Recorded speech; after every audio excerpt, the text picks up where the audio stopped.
नमस्कार दोस्तों, उत्थान क्लासेस के वीडियो लेक्चर्स प्रोग्राम में मैं अभिषेकानंद गुप्ता आप सभी का स्वागत करता हूं। सीजीपीएससी और व्यापम के अभी जितने भी एग्ज़ाम हुए हैं उन्हें देखकर सारे अभ्यर्थी परेशान या हलकान हैं। सीजीपीएससी और व्यापम के जितने एग्ज़ाम होते हैं उनमें कई तरह के संकेत छुपे हुए होते हैं। सीजीपीएससी ने जो 10 संकेत दिए थे उस पर मैंने एक डिटेल वीडियो बनाई है। यदि आपने उसे अभी तक नहीं देखा है तो कृपया करके पहले जाकर उसे देखिए। अब इस वीडियो के विषय पर आते हैं। आप अभी या तो अपने घर पर होंगे या रूम लेकर किराए से रह रहे होंगे और अपनी तैयारी कर रहे होंगे। यदि आप अभी तैयारी नहीं कर रहे हैं और यह सोचकर तैयारी नहीं कर रहे हैं कि अभी तो कोई सर पर एग्ज़ाम नहीं है तो आप गलती कर रहे हैं। दूसरी गलती, यदि आप अभी तक उन नोट्स और पर निर्भरता पर बने हुए नोट्स और पूर्व की तैयारी के तरीकों और ढर्रों पर अपनी तैयारी को जारी रख रहे हैं तो निश्चित रूप से आप गलती कर रहे हैं। इस संदर्भ में एल्बर्ट आइंस्टाइन का कथन महत्वपूर्ण है। पागलपन एक ही चीज़ को बार बार करना और अलग तरह के रिजल्ट की उम्मीद करना है। क्या आपने पुराने ढर्रों पर चलना नहीं छोड़ा है तो सावधान हो जाइए। अपने माता पिता के बारे में सोचिए जिन्होंने अनेक मुश्किलों का सामना करके आपको दुर्ग, भिलाई, बिलासपुर, रायपुर जैसे शहरों में पढ़ने के लिए भेजा। आप उनके प्रश्नों पर पुनर्विचार कीजिए जो बड़ी उत्सुकता से उनके द्वारा पूछे जाते हैं। याद करिए, जब आप अपने घर जाते हैं तो उनके मन में एक ही प्रश्न होता है कि आपका एग्ज़ाम कैसा गया, क्या इस बार सिलेक्शन हो जाएगा, इस बार सिलेक्शन में कोई कमी तो नहीं रह गई। यदि आपने अपनी आँखों के सामने अब तक यह दृश्य देख लिया है तो कृपया करके अपने पुराने ढर्रों से बाहर आइए और अपनी तैयारी को नवीन दिशा प्रदान करिए। अब हम सीजीपीएससी और सीजी व्यापम के एग्ज़ाम्स के आंकड़ों पर चर्चा करेंगे। सबसे पहले हम सीजीपीएससी के आंकड़ों को देख लेते हैं। आप अभी सीजीपीएससी प्रीलिम्स 2021 का आंकड़ा देख रहे हैं, जहां छत्तीसगढ़ के इतिहास से कुल 12 प्रश्न पूछे गए थे, जिनमें 4 प्रश्न रिपीटेड थे, लेकिन पैटर्न के जो ऑप्शन हैं वो बदले हुए थे। दूसरा, भूगोल से कुल 9 प्रश्न पूछे गए थे, जिनमें 7 प्रश्न रिपीटेड प्रश्न थे। इसके अलावा अर्थव्यवस्था से 5 प्रश्न पूछे गए, जिनमें से 1 प्रश्न रिपीटेड था लेकिन उसके आंकड़े बदले हुए थे। इसी तरीके से जनजाति से कुल 4 प्रश्न पूछे गए, जिनमें जनजातियों के प्रश्न 2 प्रश्न ऐसे थे जो रिपीटेड थे। इसके अलावा भाषा से, जीएस में भाषा से यानी हिंदी भाषा से 0 प्रश्न, कोई भी प्रश्न नहीं पूछा गया था। दूसरी तरफ 18 प्रश्न सी सेट में पूछा गया था, जिनमें से 1 के विकल्प बदले हुए थे और वो प्रश्न रिपीटेड था।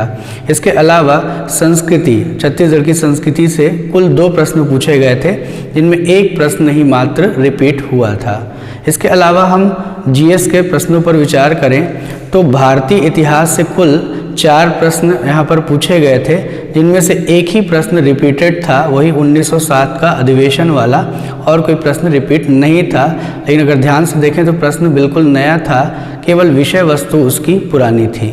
इसके अलावा भूगोल से कुल 9 प्रश्न पूछे गए थे। ये हैरान करने वाला विषय था क्योंकि इसमें 9 प्रश्न पूछे गए, इतने अधिक प्रश्न पूछे गए, किंतु इसकी संख्या जो रिपीटेड संख्या है वो 0 है। इसके अलावा संविधान से 17 प्रश्न पूछे गए, जिनमें से सिर्फ और सिर्फ 3 है ना, सिर्फ और सिर्फ 3 ही प्रश्न रिपीटेड थे। इसके अलावा अर्थशास्त्र से 3 प्रश्न पूछे गए, जिनमें 1 भी प्रश्न रिपीटेड नहीं था। पंचायती राज से 0 प्रश्न हम कह सकते हैं, 0 ही प्रश्न आया हुआ था। आपने मेरी पुरानी वीडियो में देखा होगा कि मैंने 21 प्रश्न संविधान से बताया हुआ था, तो 21 प्रश्न भी अगर हम कहें तो वहाँ पर भी 3 प्रश्न ही रिपीटेड है, क्योंकि उसमें मैंने पंचायत वाले प्रश्नों को भी मिला दिया था। इसके अलावा विज्ञान विषय से टोटल 6 प्रश्न पूछे गए थे, उनमें से 1 भी प्रश्न रिपीटेड नहीं था और इसमें से पैटर्न भी सेम नहीं था। इसके अलावा पर्यावरण विषय से 0 प्रश्न आए थे, तो इसलिए 0 था। दर्शन शास्त्र से भी 1 भी प्रश्न नहीं पूछे गए। इसके अलावा समसामयिकी जो जीएस है समसमायिकी उससे पूछा गया था टोटल 13 प्रश्न और 12 प्रश्न पूछा गया था छत्तीसगढ़ समसमायिकी से, लेकिन एक भी प्रश्न यहाँ पर रिपीटेड नहीं था। इसके अलावा 18 प्रश्न पूछे गए थे हिंदी भाषा से, जिसमें से 2 प्रश्न जो है वो पैटर्न सेम था, सी सेट की मैं बात कर रहा हूँ। इसके अलावा कंप्यूटर पर 2 प्रश्न आए थे, यहाँ पर भी प्रश्न रिपीटेड नहीं थे।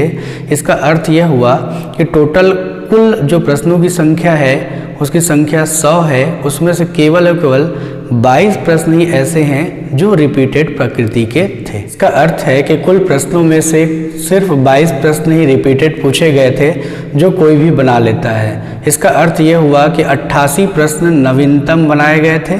किसी भी कैटेगरी का मिनिमम नंबर भी 22 नंबर नहीं होता। कम से कम अगर हम सामान्य कट ऑफ माने तो एक औसत विद्यार्थी की जो सामान्य कट ऑफ होती है वो कम से कम 50 प्रश्न सही होने चाहिए, तभी जाकर के सिलेक्शन होता है। इसलिए इस एग्ज़ाम से सीख लेकर नवीनतम पैटर्न को ध्यान में रखकर प्रीलिम्स और मेंस की एक साथ तैयारी कीजिए।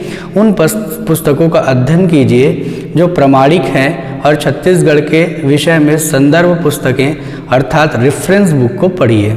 अब सीजी व्यापम के एग्ज़ाम्स पर चर्चा करते हैं। हाल ही में व्यापम ने फूड इंस्पेक्टर का एग्ज़ाम लिया था।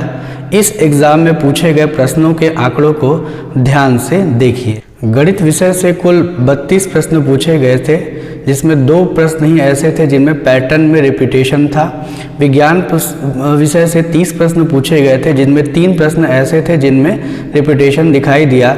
पर्यावरण में कुल 5 प्रश्न पूछे गए थे, जिनमें से 1 प्रश्न भी रिपीटेड नहीं था। इसके अलावा इतिहास में टोटल 8 प्रश्न पूछे गए थे, जिनमें से 3 प्रश्न रिपीटेड थे, जिनमें से 1 में पैटर्न में कमी आई थी। इसके अलावा संविधान से कुल 7 प्रश्न पूछे गए थे और 1 में कमी आई थी, यानी 1 में रिपीटेड दिखाई दिया था। भूगोल में कुल 11 प्रश्न थे, जिनमें से 0 प्रश्न रिपीटेड थे, कोई भी प्रश्न रिपीट नहीं था। समसमायिकी से 33 प्रश्न थे और सभी नवीनतम थे, वो तो नवीनतम होंगे ही। इसके अलावा छत्तीसगढ़ के इतिहास से कुल 3 प्रश्न पूछे गए, जिनमें से 2 रिपीटेड थे और छत्तीसगढ़ के भूगोल से 5 प्रश्न पूछा गया, उसमें भी 2 प्रश्न रिपीटेड थे। छत्तीसगढ़ की जनजाति से 2 प्रश्न पूछे गए, 1 प्रश्न रिपीटेड था और छत्तीसगढ़ की संस्कृति से 7 प्रश्न पूछे गए थे, जिनमें से 1 भी प्रश्न रिपीटेड नहीं था। छत्तीसगढ़ की समसमायिकी से कुल 14 प्रश्न पूछे गए, जिनमें 1 प्रश्न भी रिपीटेड नहीं था। पंचायती राज से 2 प्रश्न आए, जिनमें 1 प्रश्न रिपीट था, प्रीवियस एग्जाम में भी पूछा था। इसके अलावा अन्य प्रश्न 13 थे जो रिपीटेड बिल्कुल भी नहीं थे। इसका अर्थ हुआ टोटल कुल मिला के 100 प्रश्न पर हमने चर्चा कर ली। अब अधिनियमों वाले पर चर्चा करते हैं। तो उपभोक्ता संरक्षण अधिनियम से टोटल 16 प्रश्न पूछे गए थे, जिनमें सिर्फ और सिर्फ 1 प्रश्न ही रिपीटेड था। खाद्य अधिनियम 2021 खाद्य नियम से 21 प्रश्न पूछे गए थे, जिनमें 2 प्रश्न रिपीटेड थे। आवश्यक वस्तु अधिनियम से 6 प्रश्न पूछे गए, जिनमें से 1 भी प्रश्न रिपीटेड नहीं था। इसके अलावा कंप्यूटर से 2 प्रश्न पूछे गए, जिनमें 1 प्रश्न रिपीटेड था। अगर हम आंकड़ों की चर्चा करें तो कुल 45 प्रश्न पूछे गए थे अधिनियमों से, जिनमें से अगर हम पूरे प्रश्न पत्र पर चर्चा करें तो कुल प्रश्न पूछे गए थे 150, जिनमें सिर्फ और सिर्फ 19 प्रश्न ही रिपीट किए गए थे। यह आंकड़ा CGPSC के आंकड़े से भी कम है। अगर आपको सिलेक्शन चाहिए तो 150 प्रश्नों में से 75% प्रश्न आपके सही होने चाहिए। इसका आंकड़ा 112 है। अब आपसे मैं पुनः गुजारिश करूंगा कि आप वह दृश्य पुनः अपने सामने लाइए जहां आपके माता पिता आपसे प्रश्न पूछते हैं और इन प्रश्नों पर विचार करना शुरू कीजिए कि क्या हमें अभी भी पुराने ढर्रों पर तैयारी करनी चाहिए, क्या हमें उन पर अभी भी निर्भर रहना चाहिए जिनकी वजह से हम सफलता का परचम नहीं लहरा सके। धन्यवाद।